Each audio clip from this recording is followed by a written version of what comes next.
My name's Mickey Ross. I've been experiencing micronaps. I can't tell what's real anymore. What fucking day is it? I think it's Monday, or it could be Tuesday. Is there anybody else that's going through what I'm going through right now? Please.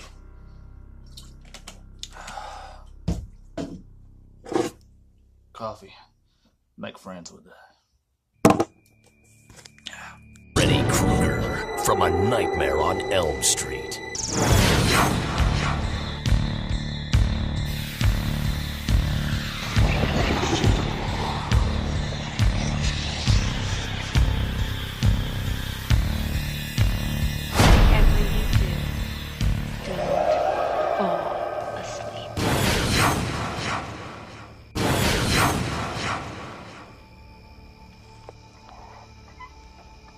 Somebody there? Tina.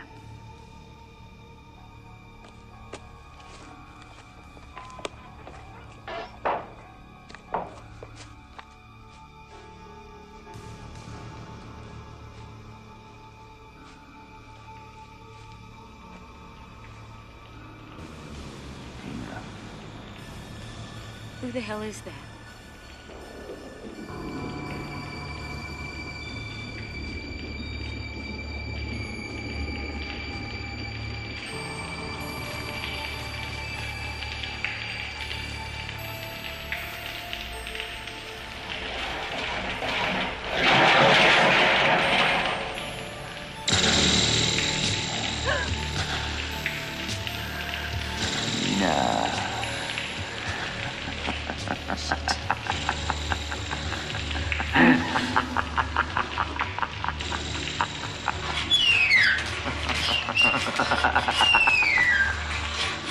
Please, God. This is God.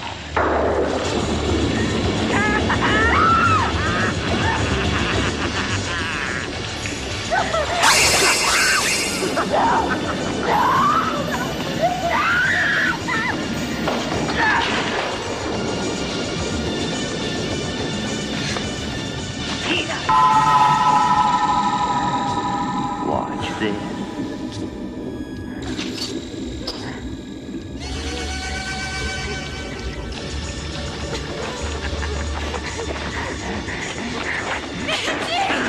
Open the door!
What's up, y'all? So I wasn't gonna do this video today because I didn't really feel like it, but you know what? I said, fuck you, depression.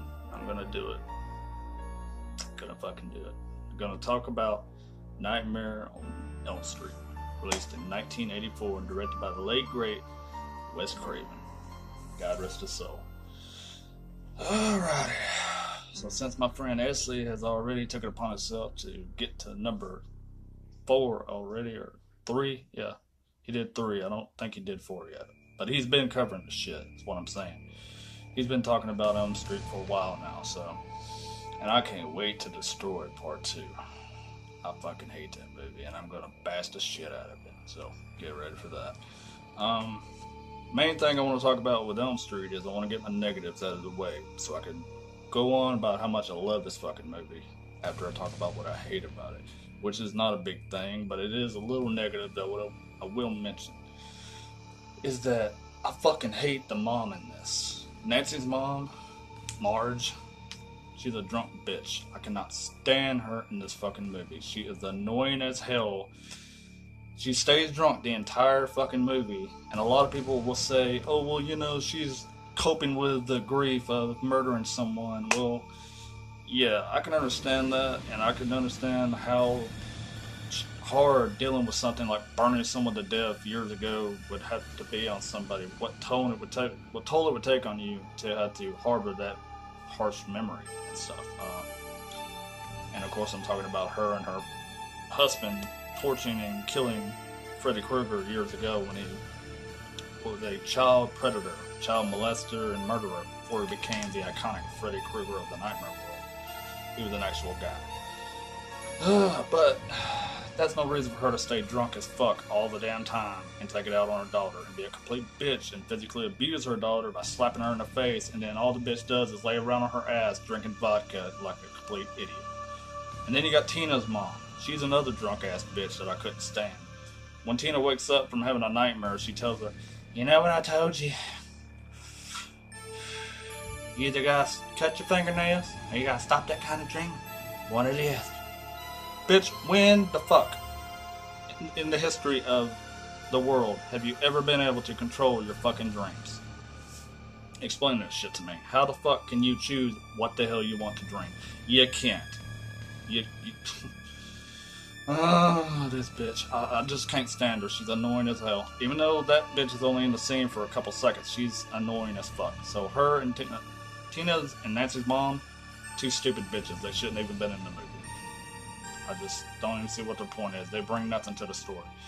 Now to get on to the shit I like. Nancy, played by Heather Langenkamp. I really enjoyed Nancy in this. And a lot of people I've been seeing in Killer Flicks today started saying that Nancy was one of the most annoying things about Elm Street 1. I gotta disagree with that. I mean, everyone's entitled to their opinion, but I thought Nancy was probably the strongest character out of this franchise and out of this movie.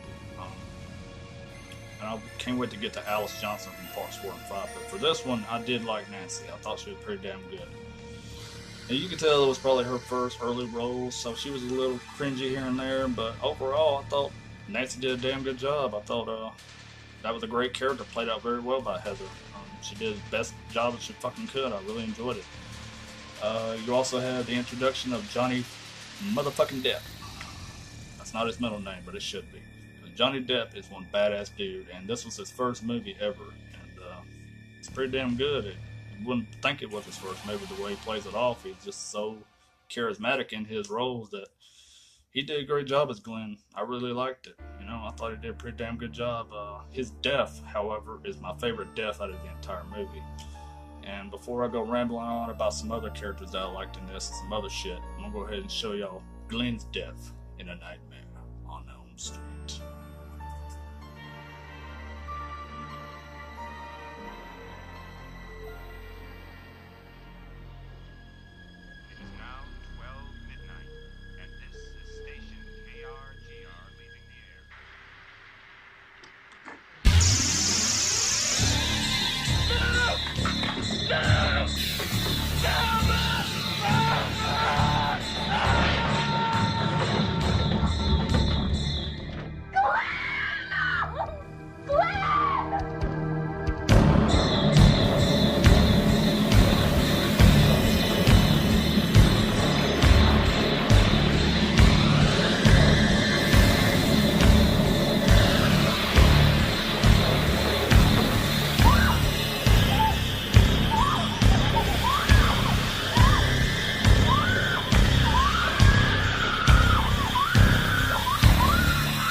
I really like that. Love how the blood just shoots up out of the fucking bed and mom comes in there and screams her fucking head off and just she's horrified, blood curdling scream, you know. Glenn's death was unexpected. I didn't see that coming, especially since he's the one that told Nancy. He gave her the advice of what to do if you're in a nightmare and you don't know what to do and you lose control. You turn your back on it and you take away its energy. And And she's like, well, what happens to the people that don't do that? Well, I guess they don't wake up to tell what happened. Well, neither do you, dumbass. You're fucking dead as shit now, so I guess obviously you should have practiced what you fucking preached. And speaking of survivors, Nancy kicks Freddy's ass. In the third act, when she drags his ass into the fucking reality, he becomes as vulnerable as me and you, and she lays down a fucking WWE SmackDown whoop ass all over his sorry ass. And I really liked that. I thought that was awesome. I thought Nancy beat the shit out of Freddy. She really kicked his fucking ass and lit him on fire once again in her basement. I thought that was great. Like I said, I'm not trying to highly praise this because I know it's not perfect, but this was probably the best one out of the franchise before we got into the shitstorm that is part 2. And then after that, besides Elm Street 3, this franchise kind of goes, yeah. But I'm not going to bash Freddy's Dead. When I get to that, I'm going to praise the shit out of that because I'm so sick of seeing everybody give that movie shit. It's not as bad as you think it is. Screw everybody else. Okay, so, yeah. Elm Street, I liked it. And actually, this movie is loosely based on true events. And I'm not saying that Freddy's real. I'm talking about there was a real case in LA where a young man had been complaining to his parents for many nights that he was having horrible dreams, and there was somebody or someone in his dream trying to kill him, and they just ignored it. They thought it was no big deal. They thought it was just a teen going through a weird phase. But that's actually where they got some of the ideas for the props in this one, where Nancy has a coffee pot in her room. That kid actually kept a spare coffee pot in his bedroom to stay awake at night. He was popping sleep aid pills. After many nights of suffering and complaining, his parents finally doped him up with enough sleeping drugs. They gave him some over-the-counter sleeping drugs to help him sleep, and one night he fell asleep finally, and then his parents from the living room heard a blood-curdling, just horrific scream coming from his bedroom. And when they went in there to check on him, he was laying there on the floor dead. He apparently died of a heart attack because his dream was so bad that it scared the living shit out of him and scared him literally to death. So that's one thing that kind of freaked me out whenever I watched this, just to think that someone could have a dream like that, you know, it's just kind of hard to find the words, I guess, that would scare you literally to death. It's just horrifying. So, not to mention that the character of Freddy in this was based on a childhood bully of Wes Craven. There was someone at school that used to pick on him all the time, and his actual name was Fred, or Freddy. And the look of Freddy, the misshapen, burnt look, and just overall grotesque kind of look of Freddy in this was based on a old, bum-looking, just real raggedy-ass homeless man that Wes Craven knew at one time in his youth. There was a guy that stood out in the middle of the street, and at night he would stare up in Wes Craven's bedroom, up there in his top bedroom of his house, and just stare at him from the street below. And also, that was in the facts of that video I just showed you all, the video clip of the intro of this. So there was a lot of facts in that video. If you didn't watch it, go back and watch it. It's got a little facts about this movie throughout it. But yeah, Elm Street 1, pretty damn good, pretty decent. The music was awesome. I really enjoyed that, and the kills were great. Rod Lane, gotta mention Rod. He was a badass in this. It was cool how Freddy hanged him, you know, in the jail. I liked his back and forth with Glenn, you know, he was always giving him shit. Just a funny character, man. It sucks that he had to die so quick, but I guess the ends justifies the means. So, anyways, I hope everybody has a Merry Christmas and a Happy New Year, and after fucking holidays, I'll be coming back with Elm Street 2 to destroy that fucking movie because I fucking hate it. Freddy was the only good thing about that movie, so otherwise, fuck that movie. But then I'll be glad to get back into the Elm Street movies after I'm done with this Massacre series as well. So, in other words, been Savini Jason, and I'm out of here. Merry Christmas, you filthy animal, and a Happy New Year.